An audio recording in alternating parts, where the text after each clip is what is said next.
여야가 힘겨루기 또 줄다리기 중인 사안인데 50인 미만 사업장 중대재해처벌법 확대 적용 유예와 관련해서 막판 협상 끝에 합의가 결국 불발된 겁니다. 국민의힘이 이를테면 절충안을 제시한 건데 얘기가 잘 안 된 거죠? 네, 그렇습니다.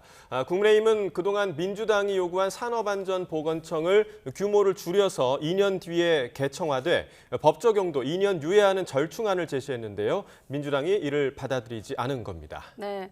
국회 연결해서 속보 좀 더 들어보겠습니다. 박광열 기자. 네, 국회입니다. 네, 대통령 거부권 전국 이후 다시 돌아온 국회에서 돌아온 상황인데, 자, 관련 속보 좀 더 알려주시죠. 네, 민주당은 오늘 의원총회에서 1시간 반 넘는 논의 끝에 현행 50인 미만 사업장으로의 중대재해처벌법 확대 시행을 그대로 유지하기로 했습니다. 민주당 홍익표 원내대표는 조금 전 브리핑을 통해서 산업 현장에서 노동자 생명과 안전이 더 우선한다는 기본 가치에 충실하기로 했다며 이같이 밝혔습니다. 앞서 중대재해처벌법 50인 미만 사업장 확대 유예를 두고 야당과 힘겨루기를 이어온 국민의힘은 본회의를 앞두고 최종 협상안을 내놨습니다. 민주당이 요구해온 산업안전보건청을 2년 뒤 설치하는 걸 조건으로 50인 미만 사업장 중처법 확대를 2년 미루자는 것이 핵심이었는데요. 산안청 신설은 안 된다는 입장에서 한 발 물러섰는데 대신 업무 범위는 민주당 요구보다는 축소시켰습니다. 들어보시죠. 단속이나 조사 업무를 좀 드러내고 예방이나 지원이나 이런 데 그 역할을 하는 그런 기구를 하나 만드는 안을 제시를 했습니다. 네, 여당은 민주당 동의만 있다면 법사위 등 관련 상임위에서 오늘 내로 신속하게 처리할 수 있다는 입장이었지만 결국 합의는 이뤄지지 못했습니다. 오늘 본회의에서 다른 민생법안 처리 여부도 관심입니다. 분양가 상한제 적용 아파트의 실거주 의무 완화가 핵심 내용인 주택법 개정안 등이 주목되고 있습니다.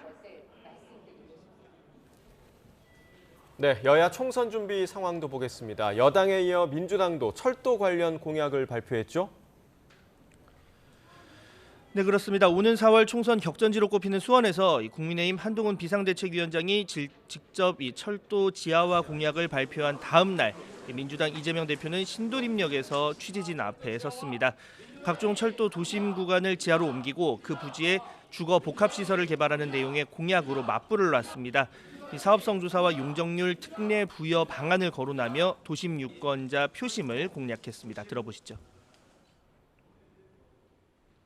소음이나 분진이나 이런 피해를 줄 뿐만 아니라 특히 도심화되면서 도시를 양쪽으로 절단하는 지상 부위를 다른 용도로 활용하는 것이 오히려 경제성이 높은 그런 상황으로 바뀌었습니다.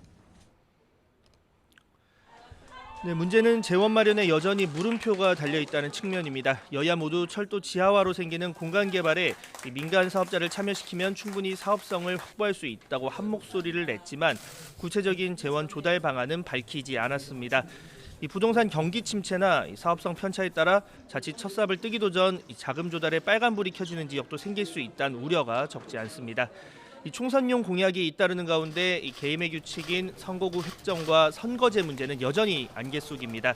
이 선거구는 각 당 유불리를 둘러싼 이견으로 또 선거제는 비례대표 선출 방식 견해차로 합의가 쉽지 않은 상황입니다. 국민의힘이 현행 준연동형 유지 시 위성정당을 출범시키겠다며 당명까지 공개한 가운데 민주당 역시 선거제 관련 당원 의견을 묻기 위한 전당원 투표 실무 준비에 착수한 상황입니다. 지금까지 국회에서 YTN 박광렬입니다.